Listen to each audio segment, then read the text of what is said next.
আসসালামু আলাইকুম ওয়া রাহমাতুল্লাহি ওয়া বারাকাতুহু। হামিদান ওয়া মুসাল্লিয়া আম্মা বা'দ।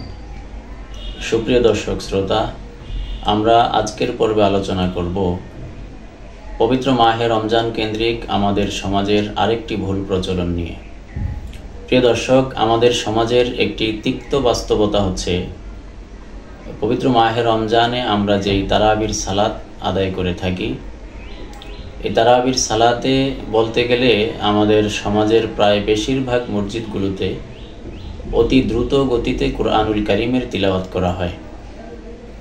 প্রিয় দর্শক, আমরা আজকের পর্বে আলোচনা করার চেষ্টা করব যে তারাবির সালাত সহ অন্যান্য যে কোনো সালাতে কুরআনুল কারীমের তিলাওয়াত কেমন হওয়া উচিত। প্রিয় দর্শক, পবিত্র কালামে হাকিমের সূরাতুল মুজাম্মিল আয়াত নম্বর 4 আল্লাহ পাক বলেন, ওয়ারাত্তিলিল কুরআনা তারতিলা। হে নবী, আপনি ধীরস্থিরভাবে এবং সুস্পষ্ট রূপে কুরআনুল কারীমের তিলাওয়াত করুন। প্রিয় দর্শক, সুনানে তিরমিজির এক বর্ণনা এসেছে, আম্মাজান হযরত উম্মে সালামা রাদিয়াল্লাহু আনহাকে একবার জিজ্ঞেস করা হলো রাসূলুল্লাহ সাল্লাল্লাহু আলাইহি ওয়াসাল্লামের কেরাত তথা কুরআনুল কারীমের তিলাওয়াত কেমন ছিল। তো ফাইদা হিয়া তানআতু কিরাআতান মুফাসসারাতান হারফান হারফান। আম্মাজান হযরত উম্মে সালামা রাদিয়াল্লাহু আনহা তখন আল্লাহর রাসূল সাল্লাল্লাহু আলাইহি ওয়াসাল্লামের কেরাতের কুরআনুল কারীমের তিলাওয়াতের বর্ণনা দিলেন যে আল্লাহর রাসূলের তিলাওয়াত ছিল মুফাসসারাতান, অত্যন্ত সুবিন্যস্ত, সুস্পষ্ট। কতটা সুস্পষ্ট ছিল? হারফান হারফান, যে আল্লাহর রাসূল সাল্লাল্লাহু আলাইহি ওয়াসাল্লামের প্রতিটা হরফ একেবারে স্পষ্টভাবে বোঝা যেত।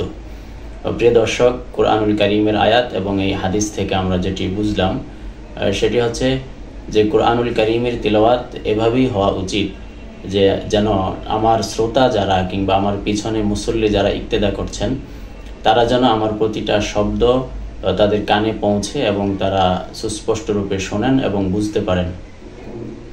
প্রিয় দর্শক, দ্বিতীয় কথা হচ্ছে আমাদের সমাজের যে সমস্ত মসজিদগুলোতে তারাবির সালাতে কিংবা যে কোনো সালাতে দ্রুত তিলাওয়াত করা হয়, ওই সকল ইমাম সাহেব এবং ওই মুসল্লিদের সালাতের ব্যাপারে আসলে কি বলা যায়। প্রিয় দর্শক, এক্ষেত্রে কথা হচ্ছে কুরআনুল কারীমের তিলাওয়াত করতে গিয়ে আমরা যে ভুলগুলো করি এগুলো দুই ধরনের। ইলমুল কিরাআতের পরিভাষায় এগুলোকে বলা হয় লাহনে জলি, আরেকটি হচ্ছে লাহনে খফি।